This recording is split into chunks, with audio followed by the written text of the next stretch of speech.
ಬಿಡದಿ ಪಾದಯಾತ್ರೆ ಬಗ್ಗೆ ಯಾರಿಗೂ ಕೂಡ ಗೊಂದಲ ಇರುವಂತ ಅವಶ್ಯಕತೆ ಇಲ್ಲ. ನಾನು ಕೂಡ ಕಳೆದ ವಾರ ಮಾನ್ಯ ಕುಮಾರಸ್ವಾಮಿ ಅವರ ಜೊತೆಲಿ ದೂರವಾಣಿ ಮುಖೇನ ಮಾತನಾಡಿದಾಗ ಕುಮಾರಸ್ವಾಮಿ ಅವರೇ, ನಾವು ಬಿಜೆಪಿನೂ ಕೂಡ ನಾವು ರೈತರ ಪರವಾಗಿ ಇದ್ದೇವೆ, ಬಿಜೆಪಿ ಜೆಡಿಎಸ್ ಇಬ್ರು ಸೇರಿ ನಾವು ಈ ಪಾದಯಾತ್ರೆನ ಹಮ್ಮಿಕೊಳ್ಳೋಣ, ಏನು ತೊಂದರೆ ಇಲ್ಲ ಅನ್ನೋ ಮಾತನ್ನು ನಾನು ಕೂಡ ಹೇಳಿದೆ. ಅವರು ಕೂಡ ಸಕಾರಾತ್ಮಕ ಸ್ಪಂದನೆ ಕೂಡ ಮಾಡಿದ್ರು. ತದನಂತರದಲ್ಲಿ ಜೆಡಿಎಸ್ ಕಡೆಯಿಂದ ಈ ಪಾದಯಾತ್ರೆ ಘೋಷಣೆಯನ್ನು ಕೂಡ ಮಾಡಿದ್ರು, ದಿನಾಂಕವನ್ನು ಕೂಡ ಘೋಷಣೆ ಮಾಡಿದ್ರು.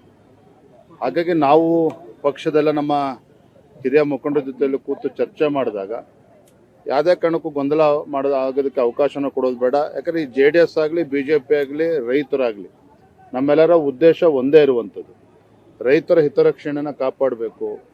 ಈಗಾಗಲೇ ಜೆಡಿಎಸ್ ಅವರು ದಿನಾಂಕ ಘೋಷಣೆ ಮಾಡಿರೋದ್ರಿಂದ ಸಾಂಕೇತಿಕವಾಗಿ ಸಿಂಬಾಲಿಕ್ ಆಗಿ ನಾವು ಅವ್ರಿಗೆ ಖಂಡಿತ ನಾವು ಬೆಂಬಲವನ್ನು ಕೊಡಬೇಕು. ಸದನದ ಒಳಗಡೆನೂ ಕೂಡ ನಾವು ರೈತರ ಪರವಾಗಿ ಹೋರಾಟವನ್ನು ಮಾಡಬೇಕು ಅನ್ನೋ ಮಾತನ್ನು ನಾವು ಚರ್ಚೆ ಮಾಡಿಯೇ ಮೊನ್ನೆ ದಿನ ಆರ್ ಅಶೋಕ್ ಅವರು, ನಿನ್ನೆ ದಿನ ಆರ್ ಅಶೋಕ್ ಅವರು ನಮ್ಮೆಲ್ಲ ಪಕ್ಷದ ಮುಖಂಡರು ಹೋಗಿರುವಂಥದ್ದು. ನಾನು ಹೋಗದೇ ಇರೋದಕ್ಕೆ ಬೇರೆ ಏನೂ ಕಾರಣ ಇಲ್ಲ. ಪೂರ್ವ ನಿಗದಿತ ಕಾರ್ಯಕ್ರಮ ಚಿಕ್ಕಬಳ್ಳಾಪುರ, ಕೋಲಾರ ವಿಧಾನ ಪರಿಷತ್ ಚುನಾವಣೆ ನಿಮಿತ್ತ 2-3 ಬಾರಿ ಕಾರ್ಯಕ್ರಮಗಳು ನಿಗದಿಯಾಗಿ ಕ್ಯಾನ್ಸಲ್ ಆಗಿತ್ತು.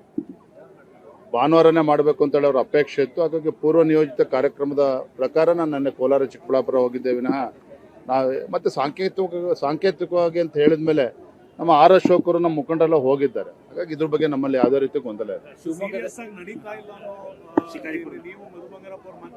ಇಲ್ಲ ರೀ.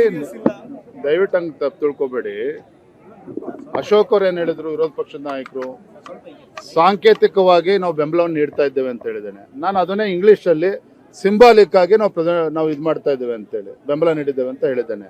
ಅದು ಎರಡನೇದು, ನಾನು ಹೇಳಿರ್ತಕ್ಕಂಥ ಉದ್ದೇಶ ನೀವು ತಪ್ಪು ತಿಳ್ಕೊಳ್ತಾ ಇದ್ದೀರಿ.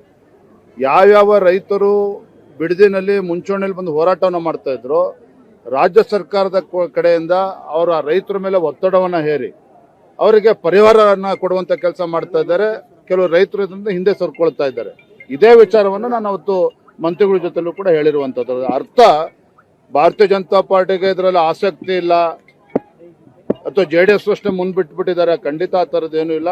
ನೀವು ಸದನದಲ್ಲೂ ಕೂಡ ನೋಡ್ತಾರೆ, ಬಿಡದಿ ವಿಚಾರ ಇರ್ಬೋದು, ಏರ್ಪೋರ್ಟ್ ವಿಚಾರ ಇರ್ಬೋದು. ನಿನ್ನೆ ನಾನು ಚಿಕ್ಕಬಳ್ಳಾಪುರ ಹೋದಾಗ ಶಿಡ್ಲಘಟ್ಟದಲ್ಲಿ ಅಲ್ಲೂ ಕೂಡ KDB ಬಹಳ ಬಲವಂತವಾಗಿ ಜಮೀನನ್ನ ಒತ್ತುವರಿ ಮಾಡ್ಕೊಳ್ಳೋಕೆ ಹೊರಟಿದ್ದಾರೆ. ಹಾಗೆ ರೈತರ ವಿಚಾರದಲ್ಲಿ ನಾವು ಖಂಡಿತ ನಾವು ಭಾರತೀಯ ಜನತಾ ಪಾರ್ಟಿ ರೈತರ ಪರವಾಗಿರ್ತೇವೆ. ಯಾವುದೇ ಗೊಂದಲಕ್ಕೆ ಅವಕಾಶ ಇಲ್ಲ.